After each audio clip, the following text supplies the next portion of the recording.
Assalamualaikum warahmatullahi wabarakatuh. Perkenalkan, saya Putri Rahmisari, NIM 18233088. Dalam video ini saya akan mempresentasikan proposal tugas akhir saya yang berjudul Analisis Tingkat Kepatuhan Wajib Pajak terhadap Pembayaran Pajak Kendaraan Bermotor pada Kantor Samsat Kota Solo.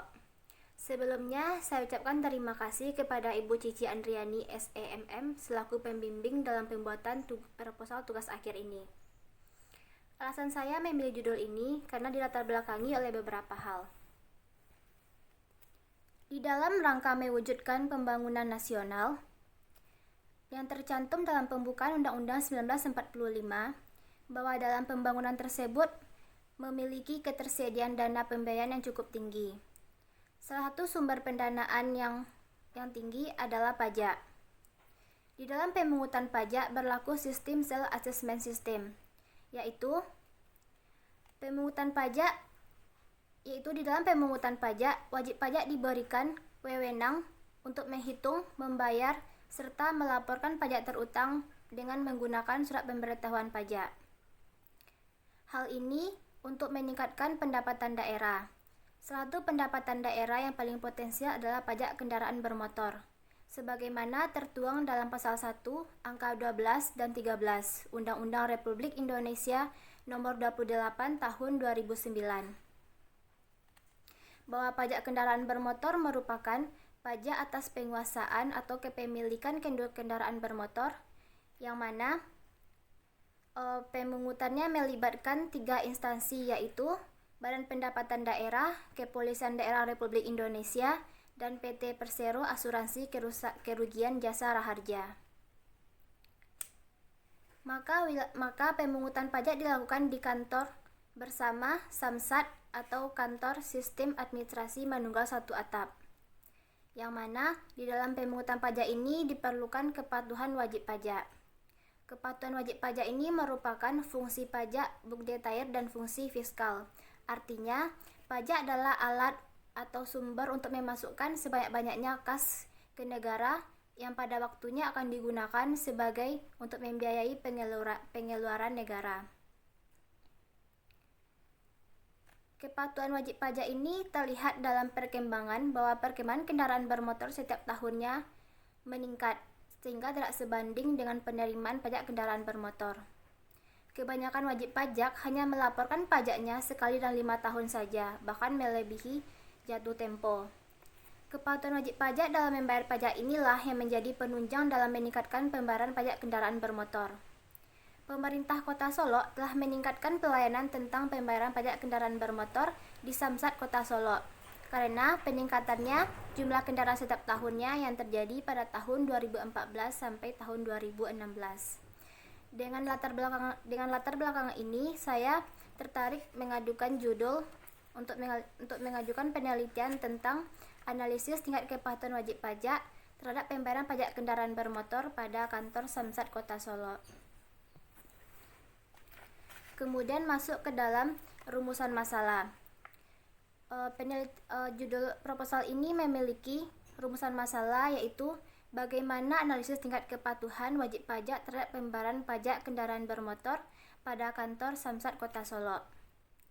Penelitian ini juga bertujuan bahwa untuk mengetahui analisis tingkat kepatuhan wajib pajak terhadap pajak kendaraan bermotor pada kantor Samsat Kota Solo.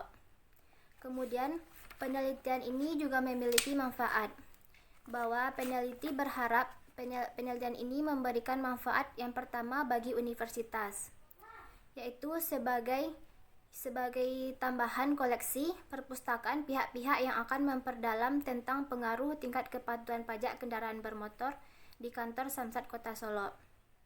Kemudian, bagi Direktorat Jenderal Pajak dan Samsat Kota Solo, penelitian ini memberikan manfaat bahwa dapat diharapkan memberikan masukan bagi aparat pajak dalam gambaran mengenai strategi meningkatkan kepatuhan pajak kendaraan bermotor. Kemudian bagi penulis, penelitian ini bisa dijadikan sebagai sarana untuk menerapkan teori-teori yang telah diperoleh di bangku perkuliahan dengan keadaan yang sebenar-benarnya. Kemudian tinjauan pustaka dalam penelitian ini, Yang pertama, kepatuhan wajib pajak. Kepatuhan wajib pajak ini tertuang dalam buku Siti Kurnia Rahayu bahwa terdapat dua jenis kepatuhan wajib pajak.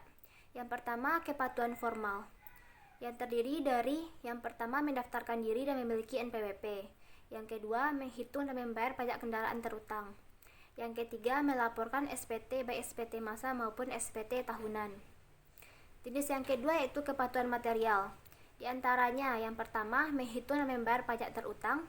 Yang kedua, melaporkan dengan benar jumlah pajak terutang termasuk pajak atas penghasilan tambahan yang diterima di luar penghasilan utama. Kemudian, kriteria kepatuhan wajib pajak. Berdasarkan Peraturan Menteri Keuangan 74/PMK 03/2012 bahwa kriteria kepatuhan wajib pajak ini terdapat 4. Yang pertama, tepat waktu dalam menyampaikan SPT. Yang kedua, tidak mempunyai tunggakan untuk semua jenis pajak, kecuali ada ketentuan mengangsur atau menunda pembayaran pajak. Yang ketiga, laporan keuangan diaudit oleh akuntan publik atau badan lain keuangan. Yang keempat, tidak pernah dipidana, mempunyai kekuatan hukum 5 tahun. Kemudian masuk dalam pengertian pajak kendaraan bermotor.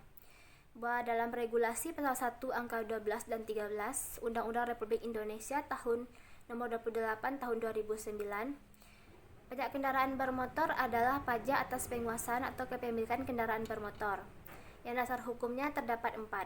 Yang pertama, Undang-Undang nomor 34 tahun 2000, kemudian Peraturan Daerah nomor 65 mengenai pajak daerah, kemudian Peraturan Provinsi yang mengatur tentang PKB, dan yang keempat, Peraturan Menteri Dalam Negeri nomor 2 tahun 2006. Kemudian objek pajak kendaraan bermotor. Bahwa yang dikatakan objek kendaraan bermotor adalah kendaraan yang beroda beserta gandengannya yang dioperasikan baik di darat dan kendaraan bermotor yang dioperasikan di air dengan ukuran isi GT5 atau 5 gross tonek sampai GT7 atau 7 gross tonek. Subjeknya merupakan orang pribadi atau badan yang memiliki penguasaan atas kendaraan bermotor. Kemudian dasar pengenaan pajak kendaraan bermotor yang pertama adalah nilai jual kendaraan bermotor atau NJKB, dan yang kedua bobot yang mencerminkan secara relatif tingkat kerusakan jalan atau pencemaran lingkungan akibat kendaraan bermotor.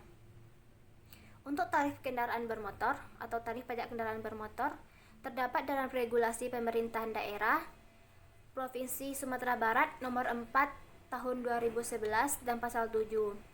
Bahwa untuk kepemilikan pertama dikenakan tarif 1,5% dan untuk kepemilikan kedua dan seterusnya dikenakan tarif progresif.